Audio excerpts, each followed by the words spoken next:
மக்களுக்கு நல்லது பண்றதுக்கு அரசியலுக்கு வாங்கடா, கொள்ளை அடிக்கிறது கொலை பண்றதுக்கு கூட அரசியலுக்கு வரீங்க. முக்கிய செய்தி ஒன்று வெளியாகி இருக்கிறது. தாவேக தலைவர் விஜய் வரும் வாரத்தில் அதிரடியாக தேர்தல் களம் காணவுள்ளார். நம்ம இப்ப அடுத்ததா ஒரு சீரியஸான ஒரு டாபிக் உள்ள போகலாம். என்ன டாபிக் அப்படின்னா, தமிழ்நாட்டுல அரசியல் கட்சிகளுக்கு பஞ்சம் இல்ல, தலைவர்களுக்கும் பஞ்சம் இல்ல. ஆஹா.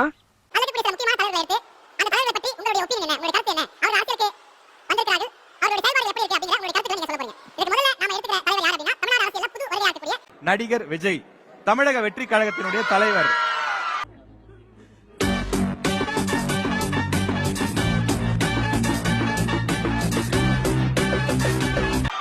அடே, இவ்வளவு எனர்ஜி எங்கடா வச்சிருந்தீங்க இவ்வளவு நேரம்?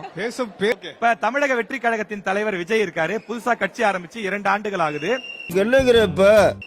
சில பேர் சொல்றாங்க தமிழக வெற்றி கழகம் தேவையில்லை, ஆல்ரெடி இங்க நிறைய அரசியல் கட்சிகள் இருக்கு. கொஞ்சம் பொறுமை காக்கலாம். யாரா இருந்தாலும் அமைதி. ஒரு நிமிஷம் நான் முடிச்சிடுறேன்.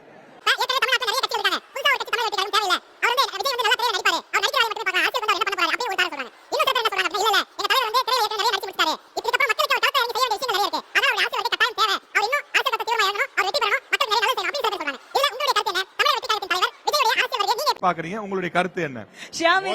உங்களுடைய 1000 பொற்காசுகளை ரெடியா வைங்க. நாங்க ரெடி. 1000 காசுல எவ்வளவு நாள் கொடுக்குது, நாங்க ரெடி. தம்பி, காமெடி வேண்டாம், நான் சொல்லிட்டேன். நானு காமெடி பண்ணாதன்னு சொல்லிருக்கேன் நானு. இப்போ விஜய் வராருன்னு சொல்றாங்கல்ல, இப்ப விஜய் தானா வரேன்னு சொல்லறா? இல்ல நம்ம தானே கூப்பிட்டோம். I am coming. 2026க்கான 4 முனை போட்டிக்காக 4 கட்சி பிரதிநிதிகளை கூட்டிருக்கீங்க. ஆனால் தமிழக களத்து நிலவரம் படி பார்த்தீங்கன்னா, தமிழக களத்தில் பார்த்தீங்கன்னா 2 பேருக்கு மட்டும்தான் போட்டியே. 2 பேருக்கு நடுவுல தான் போட்டியே. ஒன்னு டிவிகே, இன்னொன்னு டிஎம்கே. அது தாவேகா மற்றும் டிவிகாவுக்கு மட்டும்தான்.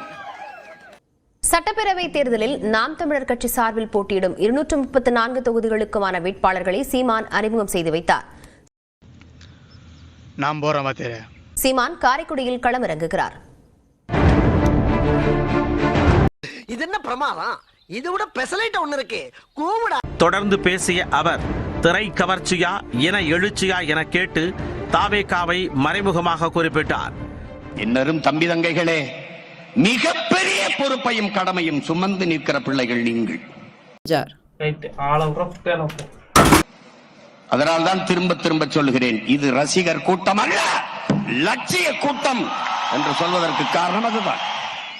ஏதோ கோமாளி மாதிரி ஏதோ நோ பண்ணிட்டு இருக்கானம்மா அப்படின்னு, ஜோக்கர் மாதிரி அப்படின்னு.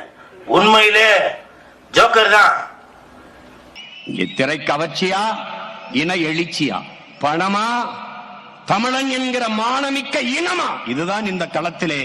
வரும் தேர்தலில் இருமுனை போட்டியை நிலவுவதாக கூறிய சீமான், நாம் தமிழர் ஒரு முனையிலும் மற்ற கட்சிகள் மறுமுனையிலும் களம் காண்பதாக. உங்களால் தான் நான் வளர்ந்தேன், உங்களால் தான் நான் உயர்ந்தேன்,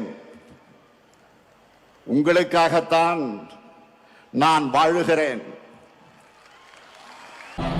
நீனா எனக்கு வெறி ஆசை.